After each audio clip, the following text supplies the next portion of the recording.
Está começando mais um Leiga. Partilha!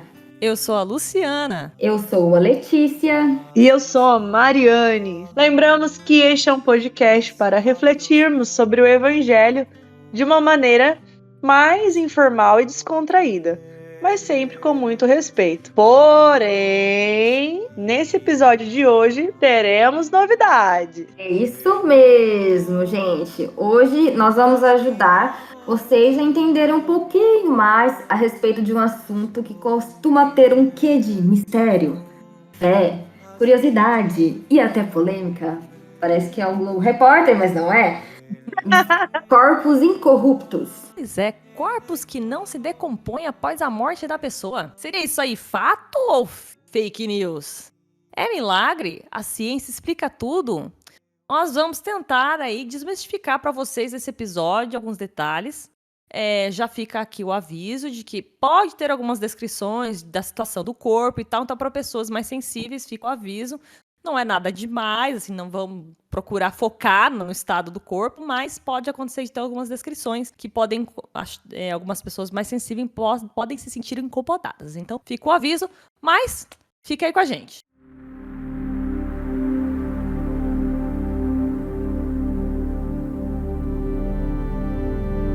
Bom, a ciência considera que existem apenas duas razões para que um cadáver permaneça preservado. A primeira envolve causas naturais, enquanto a segunda, intervenção vinda do homem. Hoje em dia, a humanidade conhece muitas técnicas de preservação de corpos, mas a mais famosa de todas começou a ser, empregada ainda no Egito Antigo, mais de 5.000 anos atrás, com um método chamado de mumificação. Mas as múmias egípcias eram preservadas intencionalmente. Também não são sobrenaturais os episódios de preservação acidental, como no caso de alguns corpos que foram vítimas de erupção vulcânica, como em Pompeia. Sim. Mas e para a igreja? Então, para a igreja católica, é considerado um corpo incorrupto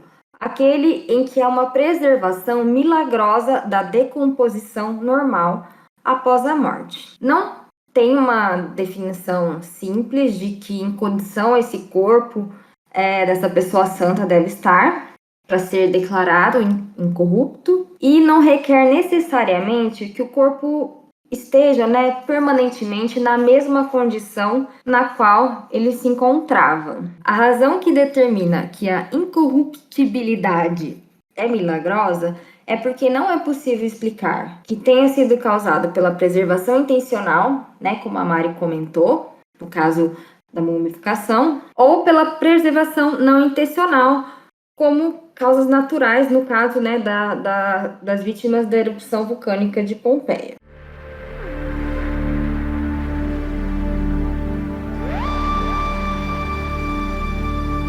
É isso aí.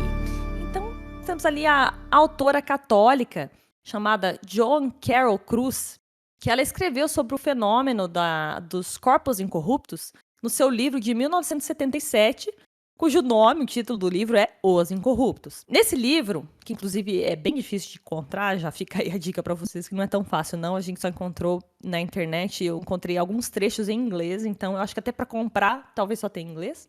Mas nesse livro, que parece ser muito interessante, ela identificou 102 santos ou beatos que são reconhecidos pela igreja como incorruptos. Ela fez uma extensa pesquisa para o livro, tá?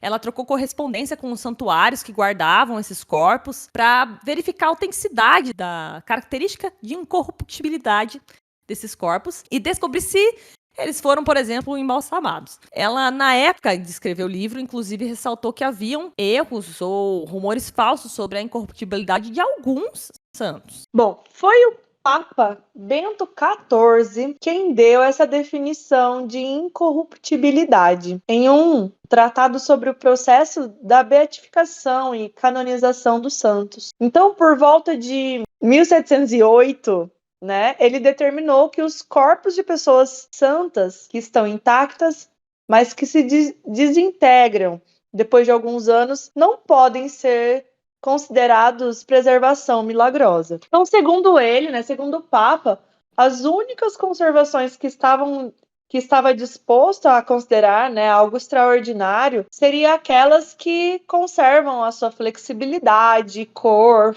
e frescura real, sem uma intervenção deliberada durante muitos anos depois da sua morte. O livro de Joan Cruz, né, vai documentar, então, os casos em que isso aconteceu.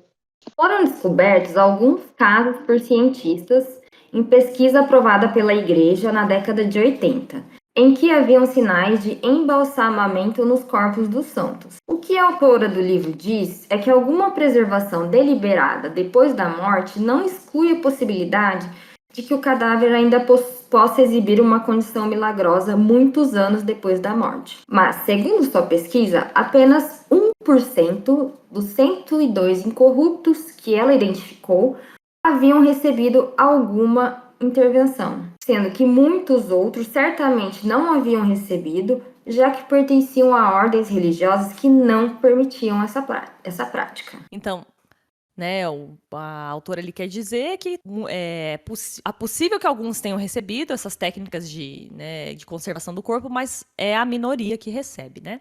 E ela também a autora rejeitou a ideia de que muitos casos poderiam ser explicados pela mumificação natural, citando a falta de rigidez e a dureza dos corpos, condição normal nos cadáveres mumificados, ou seja, né, nesses corpos que ela identificou não havia, os corpos eram rígidos, né, duros, então faltava essa flexibilidade que o Papa Bento XIV entendia como necessário para considerar um corpo incorrupto. E como prova, ela documentou as condições em que muitos dos santos foram encontrados, por exemplo, como em túmulos de barro ou até caixões de madeira com deterioração significativa.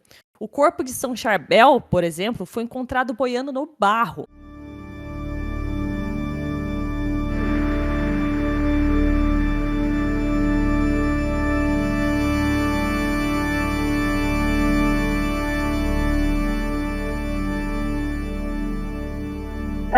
Também são exemplos de casos em que os corpos tinham tudo para se decompor. São Bernardino de Siena, que ficou exposto para culto dos fiéis, ele ficou por 26 dias exposto. Santa Ângela Merici, cujo corpo ficou exposto para veneração, ficou por 1 mês exposto. E Santa Catarina de Gênova permaneceu no túmulo por 18 meses, mas foi achada intacta, apesar de sua mortalha estar úmida e deteriorada. Santa Maria Madalena de Pazzi foi desenterrada 1 ano depois de sua morte, e embora seu hábito estivesse todo encharcado, seu corpo permaneceu exatamente o mesmo. E aí temos mais alguns exemplos, né? Santa Teresa d'Ávila, após 9 meses da sua morte, ela foi encontrada coberta de terra, porque houve um rompimento da tampa do caixão.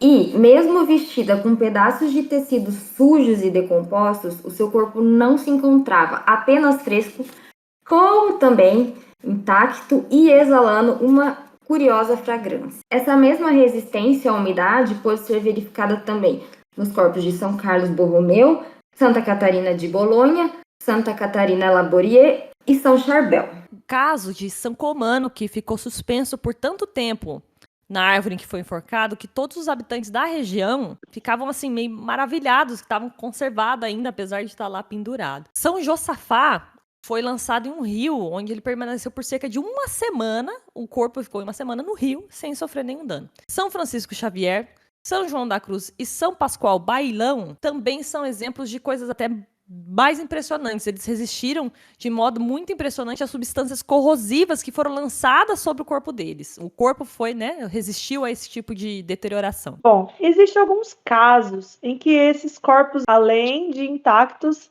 exalam perfumes considerados extraordinários. Por exemplo, São Geraldo Magela, São João da Cruz, São Francisco de Paula. Tem ainda o caso da Beata Maria dos Anjos, que morreu na Espanha em 1936, sendo que foi chamado um especialista para avaliar a fragrância do odor, sendo que este confessou que não se parecia com nenhum dos perfumes desta terra.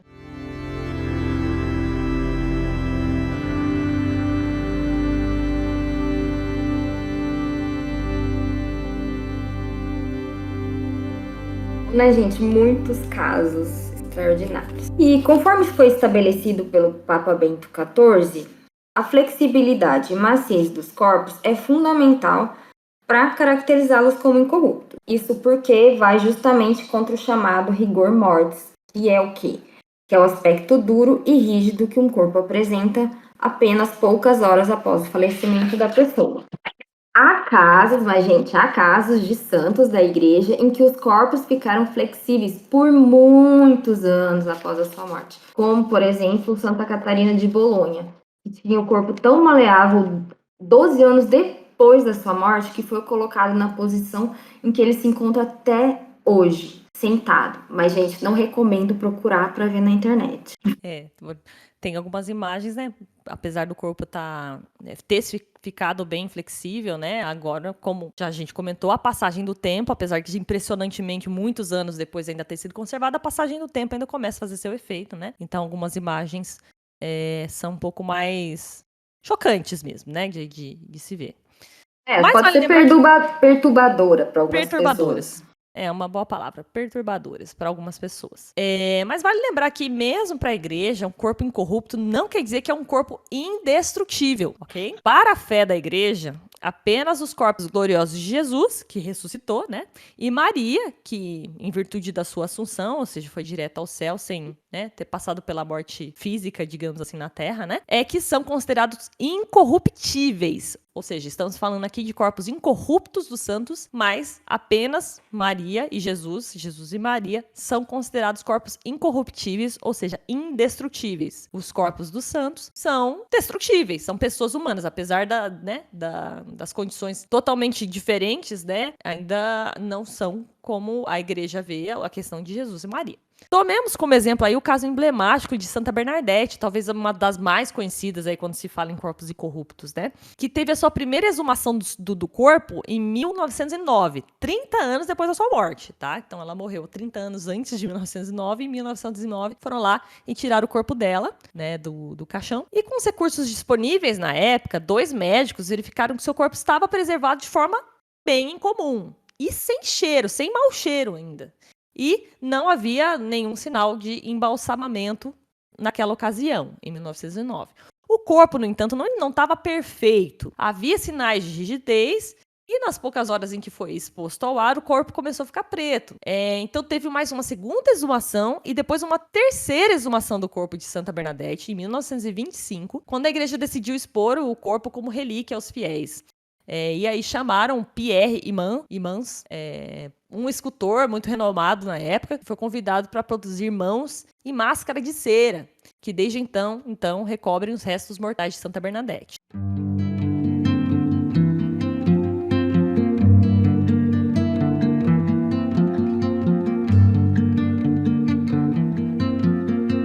Essa situação torna menos milagrosa e impressionante o estado em que o corpo de Santa Bernadette foi observado 30 anos após a sua morte. Eu penso que, se considerarmos que a própria ciência já provou que a média, né, para que um corpo humano chegue ao estado de esqueletização, ou seja, né, se reduza somente a ossos, é de somente de 2 a 3 anos. E nós, do Leiga Partilha, deixamos essa reflexão aí para os nossos ouvintes. Sim, eu acho que é de fato algo a se pensar, algo que ninguém tem exatamente uma explicação, né, muito certa, né, absoluta. Ainda mais por se tratar de santos, eu acho que, né, eu tenho essa fé de que de fato é por conta da vida, né, a vida santa dessas pessoas. Bom, eu sinceramente é algo que realmente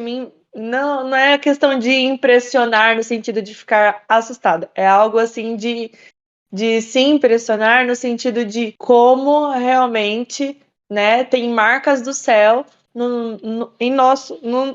nesse mundo, né, no mesmo lugar que a gente pisa. E para mim, isso nada mais é do que uma forma de nos lembrar que a santidade é próxima de nós, né? Porque são pessoas como nós, como eu, como você, como todos nós, né? E olha aí quanta coisa a ciência não comprova, né? Ou a ciência aprova de que realmente não é algo explicável como algo conhecido das coisas que nós temos como ciência, ou como razão, ou como verdade, né? Então, com certeza, tem aí muito mais de comprovação mesmo de que a fé é verdadeira, de que o céu é verdade e que tem um caminho que vale a pena percorrer esse caminho que muitas vezes não é fácil. Assim, eu acho que a própria fé, ela não é provada, né? Por isso que chama fé, porque a gente tem que acreditar e não provar, né? Mas mesmo assim, tanto na época próprio Jesus, ele deixou muitos milagres, né, para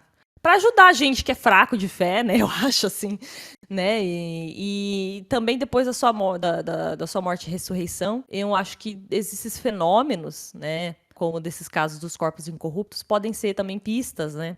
São situações que realmente a ciência olha e fala, olha, é diferente. Não vai falar assim, olha. Eles vão falar, é milagre, porque a ciência não vai falar, é milagre. A ciência vai falar, olha, realmente, se a gente não consegue explicar o que aconteceu. E é disso que se trata a fé, né? A gente acreditar. E são casos, assim, realmente bastante emblemáticos, né? Mesmo Santa Bernadette, que ali uma das mais famosas, apesar de a gente saber, né, é comprovado realmente, nós como católicos não precisamos mentir a esse respeito, que tem máscara de cera no rosto e nas mãos, a história comprovou que depois de 30 anos, ela estava enterrada, depois de 30 anos, o corpo ainda estava com uma situação bem clara ali, né? Não estava se E ela decompondo e foi tal. exumada 3 vezes. E ela foi exumada 3 vezes, e na primeira vez, inclusive, não tava nem com cheiro, acho que das outras imagino que também não, senão não estaria nem exposta, né? Então, e como a Mari falou, o regular, né? Qualquer pessoa aí que joga no Google vai ver, comprovar, pode perguntar pra quem for especialista da área, que em 2 e 3 anos a gente tá reduzido a esqueleto, né? E tá lá 30 anos depois, uma situação dessa e dela, e de várias outras pessoas, né, da igreja que são consideradas hoje em dia, são considerados santos. E então, eu acho que serve assim, a gente queria trazer um pouco, pelo menos da minha intenção pessoal, de trazer também esse episódio, é pra gente não ter vergonha, não espalhar fake news mesmo, sabe? Que é saber qual a situação que estavam os corpos, porque as pessoas que são de fora vão fazer de tudo, né? Que eu digo assim, que são contra a igreja, né, querem provar e tal, vão fazer de tudo pra falar, olha, vocês estão mentindo, não é bem assim. E se você tiver toda a informação, você fala, realmente, não é bem assim, é assado. E você vai, né, vai dar o contra-argumento que, pra mim, esse contra-argumento que é a situação né, saber certinho como foram encontrados e tal, não desaprova a nossa fé, pelo contrário, acho que são provas de fé mesmo, no caso, né? E só um outro detalhe que eu queria citar é que eu acho que não é coincidência, né? Ter tantas pessoas que foram consideradas santas, né? Ou seja, que viveram sua vida pelos outros, que realmente seguiram o que Jesus falava, parece que pode ser que tenham, imagino até que tenham realmente outros casos de corpos incorruptos fora da Igreja Católica. Mas assim, acho que não é coincidência essas pessoas terem sido boas, muito boas na Terra, né? Fizeram sua missão na Terra e terem, vamos dizer assim, esse presente, né? De poder demonstrar até na sua morte, mostrar um pouco da fé, né? Pra gente. Sim, bem que você.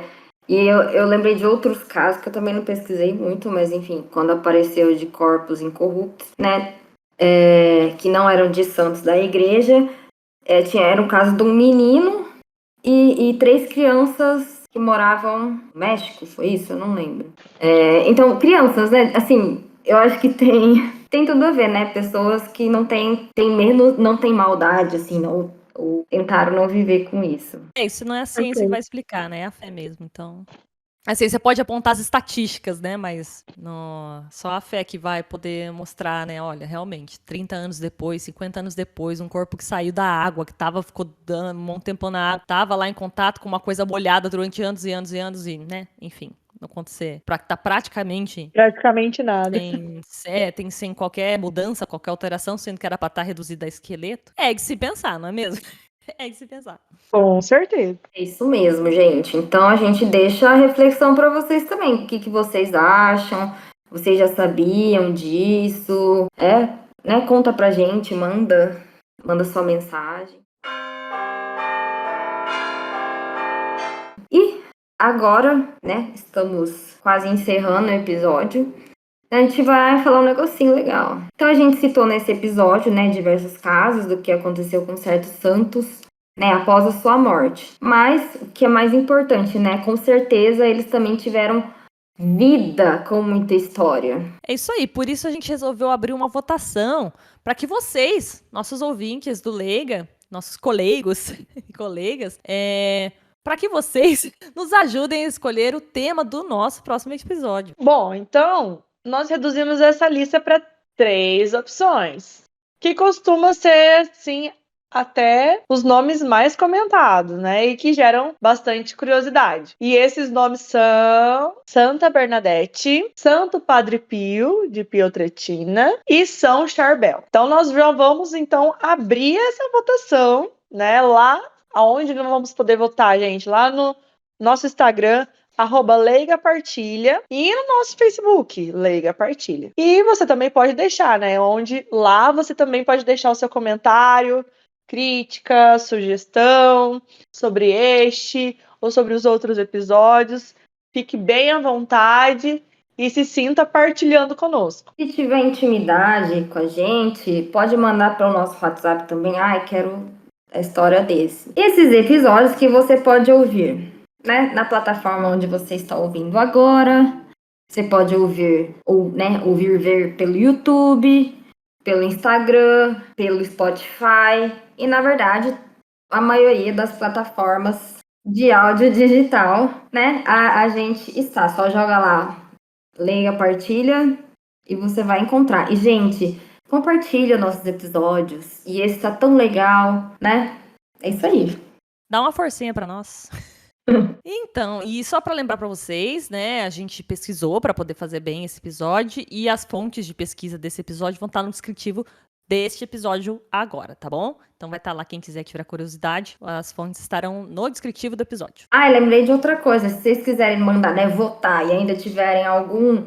Ah, tem um livro para indicar, tem um link para indicar, fiquem à vontade. Isso aí, manda pra né? gente, Ah, por conta, favor. eu li sobre esse e foi muito legal, daí pode mandar, né? A gente quer fazer uma investigação, não sei se é investigação, uma leitura bem completa, assim, para poder trazer a vida, né, de algum deles, a história da vida de algum deles. É isso, gente. Esperamos mesmo muito que vocês tenham gostado.